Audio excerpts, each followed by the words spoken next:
पितृपक्षाच्या जेवणामध्ये आवर्जून केली जाणारी पाटवडी किंवा झुणक्याची वडी आज आपण बनवतोय. त्यासाठी मिक्सरच्या भांड्यात घ्यायचे 4 ते 5 मिरच्या, 1 इंच आल्याचा तुकडा आणि 10 ते 12 लसणाच्या पाकळ्या, 1 चमचा जिरे आणि 1 चमचा ओवा. पाणी न घालता जाडसर असं वाटून घ्यायचंय.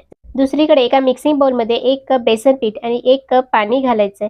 चवीनुसार मीठ घालायचंय आणि गाठी फोडत फोडत एकजीव असं मिश्रण तयार करून घ्यायचंय. कढईमध्ये 2 चमचे तेल गरम करून घेतलं. तयार वाटण घालायचंय. अर्धा चमचा पांढरे तीळ, थोडीशी कोथिंबीर, अर्धा चमचा हळद, 2 चिमूट हिंग घालून सगळं व्यवस्थित परतून घ्यायचं. अर्धी वाटी पाणी घालून पाण्याला चांगली उकळी काढायची. पाण्याला उकळी आली की बेसन पिठाचं तयार मिश्रण घालून याला 2 ते 3 मिनिटं चांगलं शिजवून घ्यायचंय. बेसनच्या पिठाचा एकत्र गोळा तयार होण्यास सुरुवात झाली की यावर प्लेट झाकून याला 2 मिनिटं चांगली वाफ काढायची. एका ताटाला थोडंसं तेल लावून घ्यायचं. मिश्रण यावर घालून एकसारखं पसरून घ्यायचं. वरून पांढरे तेल, सुक्या खोबऱ्याचा खीस आणि कोथिंबीर घालून थापून घ्यायचं. मिश्रण गार झालं की हव्या त्या आकारामध्ये वड्या कापून घ्यायचे. तयार झाली आपली